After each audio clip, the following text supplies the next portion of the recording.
बहुत अच्छा मंच है, मैं तो ये कहूँगा, क्योंकि काफ़ी सारे लोगों को अपनी बात रखने का मौका मिलेगा। और दूसरा, क्योंकि आप प्रोग्रेसिव पॉलिटिक्स की बात करते हैं, तो ऐसे मंचों की देश को बहुत आवश्यकता है, बहुत ज़रूरत है काम करने की, बहुत ज़रूरत है। क्योंकि ग्रामीण स्कूलों में अभी क्योंकि मैं अपने गांव से काफ़ी जुड़ा हूं, मैं जाता हूं, समय बिताता हूं बच्चों के बीच में। अभी हम लोगों ने थोड़ा बहुत समाज सेवा भी करी गांव में, बुज़ुर्गों को कंबल वगैरह ये सब डिस्ट्रीब्यूट करा, स्कूली बच्चों को टोपियाँ वगैरह। तो जब हम स्कूली बच्चों के पास गए तो 700-800 करीब 2 विद्यालय थे, जिसमें एक जूनियर और 2 प्राइमरी विद्यालय थे।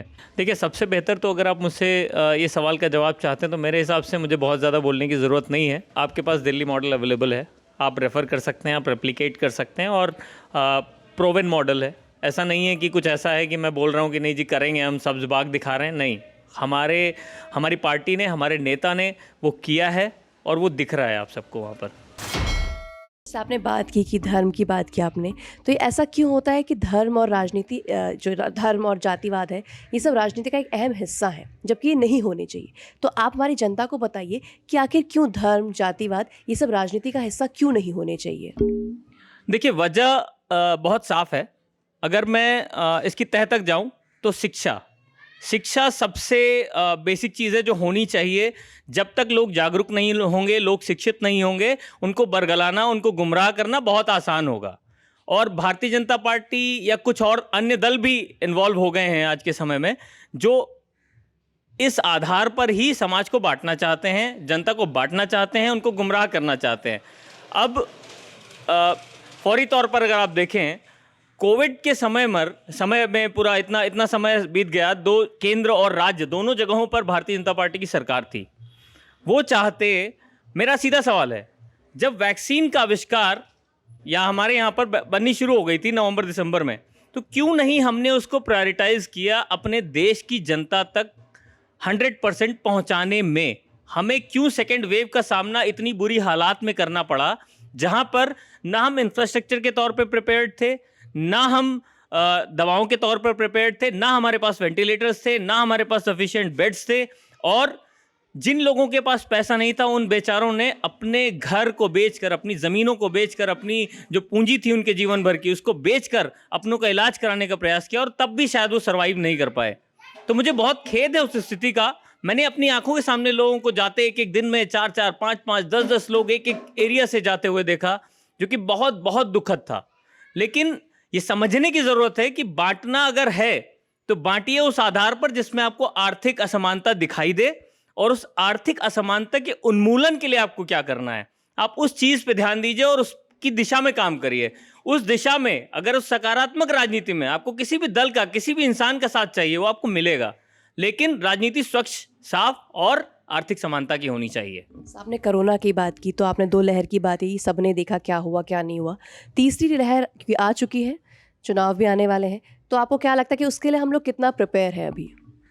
देखिए, अगर ज़मीनी तौर पर देखिए तो वैक्सीनेशन काफ़ी हद तक हुआ है, जिसके लिए मैं सराहना भी करना चाहूँगा, क्योंकि इधर काफ़ी मेहनत की गई। लेकिन जो सेकेंड वेव तक हमारा लॉस हुआ है वो रिकवर नहीं हो सकता, वो इर्रिपेरेबल लॉस है, वो चला गया। ठीक है, इस बार हम थोड़ा तैयार दिख रहे हैं, लेकिन अभी भी तैयारी में कमी है। तैयारी में कमी किस तरीके से है? कैंप लग रहे हैं। मेरा कहना है कि क्यों नहीं मोबाइल वैन्स यूटिलाइज की जा सकती, क्यों नहीं सरकारी एम्बुलेंसेज यूटिलाइज की जा सकती। आप मलिन बस्तियों में जाएं, वहां पर गाड़ी को खड़ा करें।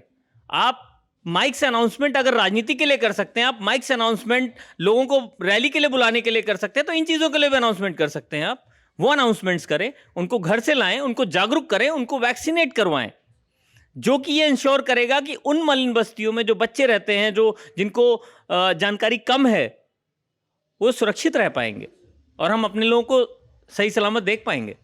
अगर हम बात करें, हर पार्टी, राजनीतिक पार्टी अपने आप को लोकतांत्रिक पार्टी कहती है। आपको क्या लगता है कि ज़मीनी स्तर पर क्या ये पार्टी एक्चुअल में लोकतांत्रिक होती है? देखिए, हर पार्टी एक आइडियोलॉजी पे आधारित होती है। अब मैं अगर कंपेयर करने की बात करूं, क्योंकि मुझे एक ना एक दल को किसी ना किसी को उठाना पड़ेगा। कांग्रेस में हमेशा बात होती है परिवारवाद की।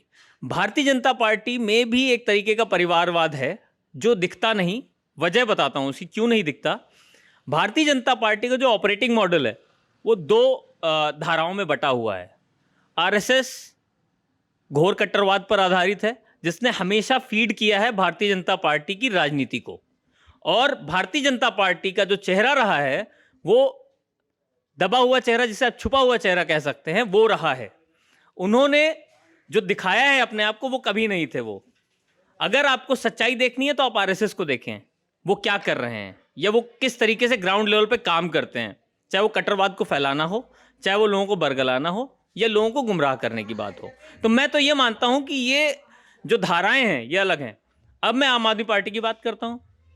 हमारी पार्टी में लोकतंत्र है, हमारी पार्टी में एक पढ़ा लिखा नेता है जो कि आईआरएस हैं, और मेरे हिसाब से जितनी भी जो भी पढ़ा लिखा तबका होगा वो बहुत अच्छे से ये समझ सकता है कि एक आईआरएस बनना अपने जीवन में कितनी बड़ी बात है। और शायद बहुत कम लोग जानते होंगे, माननीय अरविंद केजरीवाल जी को रेमन मैग्सेसे पुरस्कार से भी उनकी सामाजिक सेवा के लिए अवार्ड दिया गया था उनको। तो ये बहुत छोटी चीज़ नहीं है। वो मेरे हिसाब से जिस देश से भी मिला था, फिलीपींस था आई गेस, तो उनका सर्वोच्च नागरिक सम्मान है। और किसी राष्ट्र का सर्वोच्च नागरिक सम्मान एक ऐसे व्यक्ति को जो समाज सेवा से जुड़ा हुआ हो, बहुत बड़ी बात है। उस समय पर वो कोई नेता नहीं थे, कोई उनकी विजिबिलिटी ऐसी मेजर नहीं थी, बट उनको मिला वो सम्मान क्योंकि वो समाज में लिप्त थे। और हमारी पार्टी भी उन्हीं मूल्यों पर आधारित है। हमारी पार्टी में पूर्ण लोकतंत्र है। हमारी पार्टी में कोई भी निर्णय हमारे माननीय नेता वो इंश्योर करते हैं कि मैसेज नीचे से आए, उनको जानकारी वो हम लोगों से जुटाते हैं और जमीनी समस्याओं के आधार पर उनके फैसले होते हैं। क्योंकि आप देख सकते हैं जो भी फैसले हुए वो शिक्षा, स्वास्थ्य और जो जन सुविधाएं हैं उनको बढ़ाने की तरफ हैं। तो वो ग्राउंड लेवल से जब फीडबैक जाता है उसके आधार पर ही काम होता है हमारी पार्टी में। आपने ज़मीनी स्तर की बात की, ज़मीनी समस्याओं की बात की, तो क्या देखा जाता है, मोस्टली क्या देखा जाता है जब चुनाव आते हैं तो क्या होता है कि जो वहाँ के क्या होता है, एक राष्ट्रीय मुद्दा उठ जाएगा या फिर एक भावनात्मक मुद्दा उठ जाएगा। जो वहाँ के स्थानीय मुद्दे होते हैं वो कहीं ना कहीं पीछे रह जाते हैं। तो इसका दोषी आप किसको मानते हैं? ये जनता है जो अपने मुद्दों से भटक जाती है, या फिर राजनीतिक पार्टियां हैं जो उन्हें इस तरह से घुमा देती हैं, भटका देती हैं? देखिए, इसमें दोष मैं मानूंगा कि व्यक्तिगत भी होता है, क्योंकि जो जनप्रतिनिधि चुन के जाता है क्षेत्र से, वो जब तक क्षेत्र में चुनाव के लिए होता है, ज़्यादातर ये हुआ है, मैं हर किसी को नहीं बोल सकता, काफ़ी लोगों ने अच्छे काम भी किए हैं, तो जो जब तक वो जनता के बीच रहते हैं उनको वोट चाहिए होता है, तो वो उनकी समस्या की बात करते हैं और बार बार उसी समस्या पे वो डिस्कशन करते हैं, मीटिंग्स करते हैं, कहते हैं मैं ये करूँगा वो करूँगा। और जिस दिन वो चुन जाते हैं, जिस दिन वो विधानसभा या लोकसभा पहुँच जाते हैं, उस दिन के बाद उनके प्रेफरेंसेस चेंज हो जाते हैं। तो वो प्रेफरेंसेस शायद आम आदमी पार्टी के केस में चेंज नहीं होंगे, क्योंकि हमारे प्रत्याशी भी इसी आधार पर चुने गए हैं कि जो प्रत्याशी जमीन से जुड़े हैं, जिन्होंने लोगों के साथ सालों साल काम किया है, उनके सुख दुख में कंधे से कंधा मिलाकर चले हैं और उनको जहां पर जो ज़रूरत है फौरी तौर पर, जो सामर्थ्य में है, वो मुहैया भी कराई है।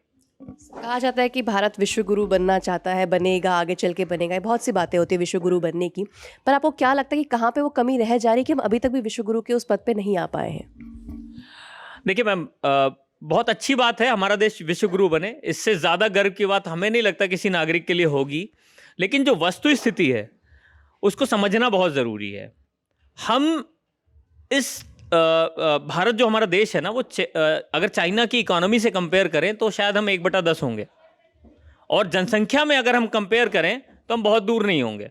ठीक है, तो ये जो फासला है ना, इसको समझना पड़ेगा हमें, क्योंकि ये बताना बहुत अच्छा है कि $3 ट्रिलियन की इकोनॉमी होगी, $5 ट्रिलियन हो जाएंगे, 7 ट्रिलियन हो जाएंगे।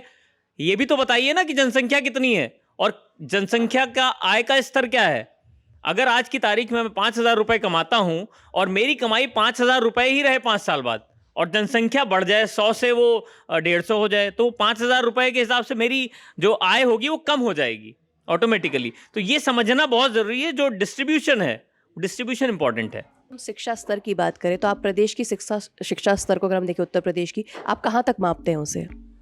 बहुत ज़रूरत है काम करने की, बहुत ज़रूरत है, क्योंकि ग्रामीण स्कूलों में अभी क्योंकि मैं अपने गांव से काफ़ी जुड़ा हूं, मैं जाता हूं, समय बिताता हूं बच्चों के बीच में। अभी हम लोगों ने थोड़ा बहुत समाज सेवा भी करी गांव में, बुज़ुर्गों को कंबल वगैरह ये सब डिस्ट्रीब्यूट करा, स्कूली बच्चों को टोपियाँ वगैरह। तो जब हम स्कूली बच्चों के पास गए तो 700-800 करीब 2 विद्यालय थे, जिसमें एक जूनियर और 2 प्राइमरी विद्यालय थे, जिनको हमने कवर किया। हमने बात की 8वीं कक्षा के बच्चे से, मेरे पिताजी साथ थे तो वो टीचर रहे हैं, उन्होंने बात करना शुरू की, तो हम सब वहीं पर थे। उन्होंने पूछना शुरू किया तो वो बच्चा एक नॉर्मल स्टेटमेंट अंग्रेजी में कि दिस इज एन ऑब्जेक्ट, ये भी नहीं बोल पा रहा था। तो जस्ट इमेजिन हम किस स्थिति में हैं। देखिए, देखने के लिए बहुत अच्छा है, मिड डे मील भी आप दे रहे हो, आप ड्रेस के 1100 रुपए भी दे रहे हो, भले वो आए या ना आए उसमें, ठीक है। तो सर अभी हमने प्रॉब्लम्स की बात की कि शिक्षा में या फिर स्वास्थ्य में क्या क्या दिक्कतें आ रही हैं हमारे पास, लेकिन उसका सलूशन क्या हो सकता है, हम उसके बारे में बात करना चाहेंगे। तो आपके नज़रिए में किस तरीके से हमारे देश की जो एजुकेशन सिस्टम है या फिर चिकित्सा का जो व्यवस्था है उसको किस तरीके से सुधारा जा सकता है, किस तरीके से बेरोज़गारी पे काम किया जा सकता है, या जितने भी मुद्दे हैं हमारे उन पर किस तरह से वर्क होना चाहिए, क्या सलूशन होना चाहिए? देखिए, सबसे बेहतर तो अगर आप मुझसे ये सवाल का जवाब चाहते हैं तो मेरे हिसाब से मुझे बहुत ज़्यादा बोलने की ज़रूरत नहीं है। आपके पास दिल्ली मॉडल अवेलेबल है, आप रेफ़र कर सकते हैं, आप रेप्लिकेट कर सकते हैं, और प्रोवन मॉडल है। ऐसा नहीं है कि कुछ ऐसा है कि मैं बोल रहा हूँ कि नहीं जी करेंगे, हम सब्ज़ बाग दिखा रहे हैं, नहीं। हमारी पार्टी ने, हमारे नेता ने वो किया है और वो दिख रहा है आप सबको वहाँ पर।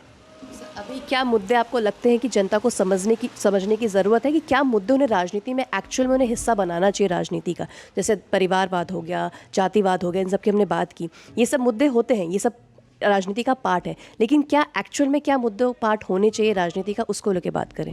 देखिए, राजनीति मैंने जैसे ही बोला कि सामाजिक उत्थान की राजनीति होनी चाहिए, और मेरे हिसाब से जितने भी हमारे पुराने लोग रहे हैं, जो बड़े नेता रहे हैं राष्ट्र के, जो अच्छे नेता रहे हैं, उन्होंने हमेशा सामाजिक उत्थान की बात की, और आज भी सामाजिक उत्थान की बात होनी चाहिए। चाहे वो अंत्योदय की बात हो, दीनदयाल उपाध्याय जी की बात हो, चाहे वो सरदार वल्लभ भाई पटेल की सबको जोड़ने की बात हो, इन बातों पे आधारित होना चाहिए। टुकड़े नहीं होने चाहिए, देश आगे बढ़ना चाहिए, हमारे देश का हर नागरिक आगे बढ़ना चाहिए। जब हर नागरिक आगे बढ़ेगा तो हम सब एज अ नेशन तरक्की करेंगे और प्रदेश भी आगे बढ़ेगा ऑटोमेटिकली। तो सर जाते जाते, क्योंकि ये एक मंच है जहाँ पे हम प्रगतिशील राजनीति को बढ़ावा देना चाह रहे हैं, तो आप इस मंच के बारे में क्या कहना चाहेंगे कि ये कदम जो उठाया गया है इसमें क्या सुधार किए जा सकते हैं, और आपकी तरफ से कोई सजेशन अगर हमें मिले तो? बहुत अच्छा मंच है, मैं तो ये कहूँगा, क्योंकि काफ़ी सारे लोगों को अपनी बात रखने का मौका मिलेगा। और दूसरा, क्योंकि आप प्रोग्रेसिव पॉलिटिक्स की बात करते हैं, तो ऐसे मंचों की देश को बहुत आवश्यकता है, जहाँ पर एक स्वच्छ बात, साफ बात की जा सके और वो बात लोगों तक पहुँचे।